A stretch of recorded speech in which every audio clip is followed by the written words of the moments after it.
I am George Washington. On March 4, 1797, I stood in Philadelphia and transferred presidential power to John Adams.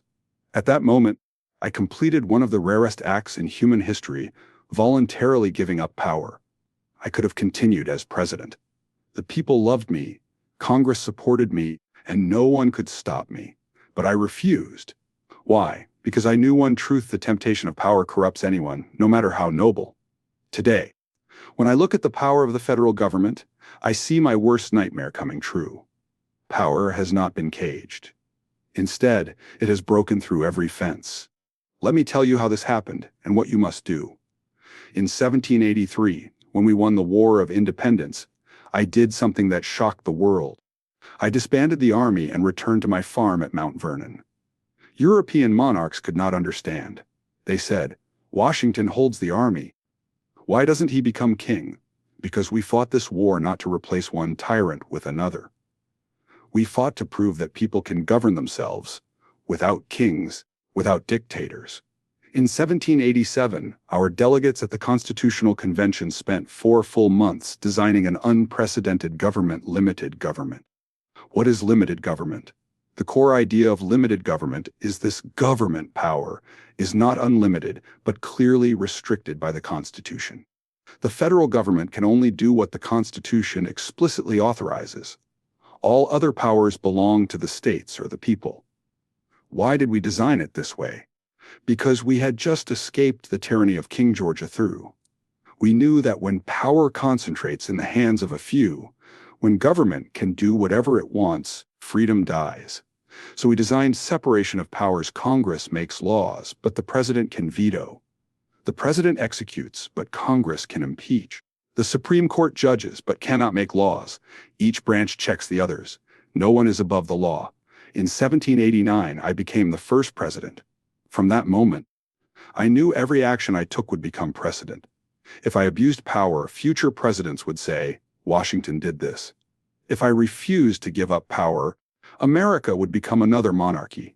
So in 1797, I refused a third term. I warned that power tends to concentrate if you are not vigilant.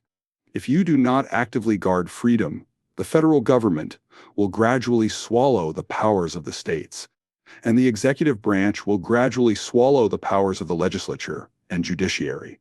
Eventually, you will find yourselves living in a country that looks like a republic, but is actually despotic. Today, I see exactly this scene. Let me give you some numbers. In 1790, the federal government had 3 departments: State Department 9 employees, Treasury Department 39 employees, War Department 2 employees in total. The federal government employed fewer than 100 people. Today, how many departments does the federal government have? 430 agencies. Today, how many people does the federal government employ?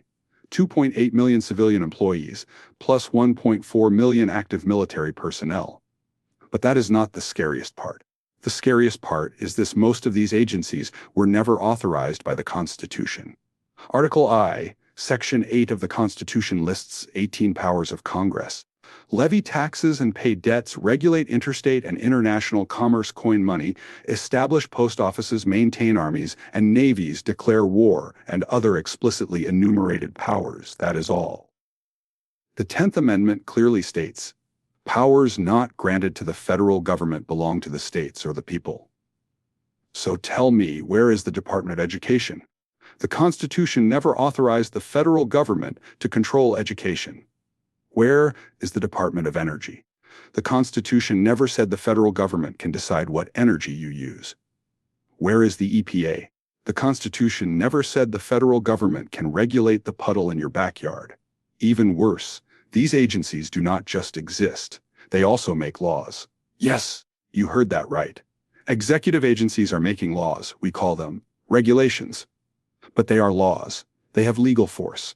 If you violate them, you get fined or jailed. But the Constitution says only Congress can make laws. How thick is the Code of Federal Regulations today? 185,000 pages. In 1936, the first edition had only 6 or 20 pages. That means in less than 90 years, federal regulations grew 70 times. Have you ever wondered who voted for these regulations? The answer is no one. Congress authorizes the EPA to protect the environment, Then EPA bureaucrats close the door and write tens of thousands of pages of regulations, deciding how much exhaust your car can emit, how much water your factory can use, whether your farm can fill in a puddle. These bureaucrats, you never elected them. You cannot remove them. They do not answer to you. This is what I warned about. The executive branch has swallowed legislative power. Let me tell you a recent story that perfectly shows how power has expanded to absurd levels. In 2020, the COVID-19 pandemic broke out. The Centers for Disease Control (CDC), a health agency, issued an order, a nationwide ban on evicting tenants. Yes, an agency about disease decided the relationship between landlords and tenants. The CDC said during the pandemic, if tenants cannot pay rent, landlords cannot use the eviction process against them. What was the reason? The CDC said, if we evict tenants, they will be homeless and spread the virus. Sounds reasonable, right? But the question is, where did the Constitution authorize the CDC to manage the relationship between landlords and tenants? The answer is never. This is not a debate about pandemic policy. Maybe banning evictions was good policy, maybe not. The point is who has the power to decide. If this is good policy, Congress should pass a law. Congress represents the people. Congress answers to the people. But the CDC is not Congress. The CDC is an agency of the executive branch. Its bureaucrats were never elected by you. Even more absurd, what legal basis did the CDC cite? A 1944 law authorizing the CDC to prevent disease transmission. From prevent disease transmission to ban tenant eviction. How many leaps are there? Fortunately, in August 2021, the Supreme Court ruled 6-3 that the CDC order was unconstitutional. The justices said, if Congress wants to ban evictions, it must pass clear legislation. The CDC cannot derive the power to manage landlords and tenants from a law about disease. This was a victory. But think about the absurdity. The CDC order was in effect for 18 months, affecting millions of people, until the Supreme Court stopped it. During those 18 months, countless landlords lost rent and could not recover their own property. All of this was based on an order that Congress never voted on.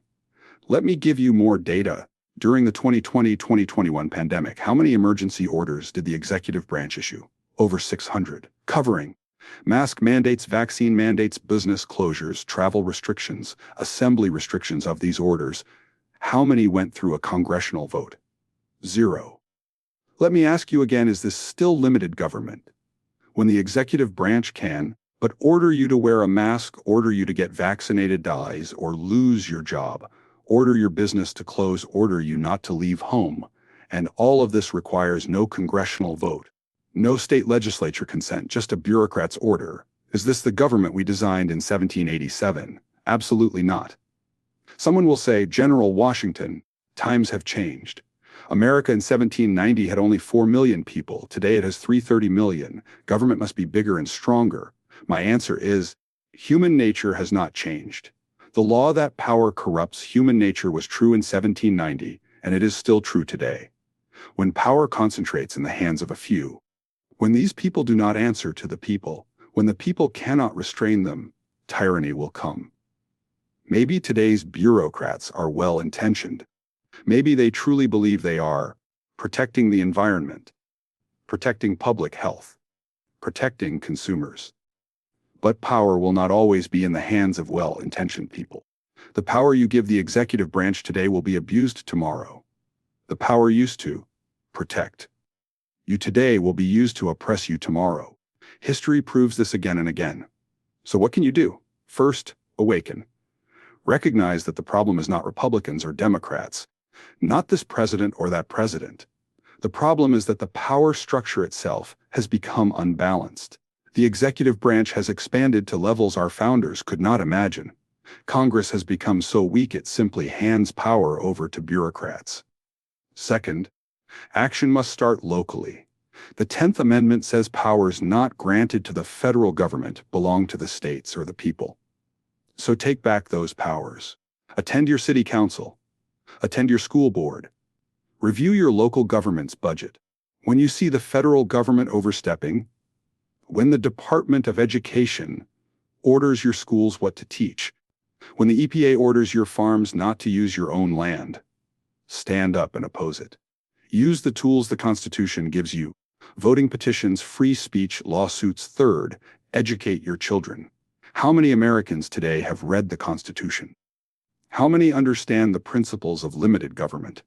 If the next generation does not know what they have inherited, they will lose it. Thomas Jefferson said, "The tree of liberty must be refreshed from time to time with the blood of patriots and tyrants." I am not calling for violence today. We took up arms back then because we had no choice. But today, you have choices. You have the Constitution, you have the right to vote, you have free speech. Use them.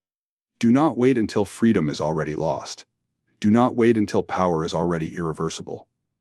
Starting today, starting from your community, take back self-governance. We founders gave you a gift, the freest country in the world. Do not let it disappear in your generation. I am George Washington. In 1797, I voluntarily gave up power, but proving that people can govern themselves.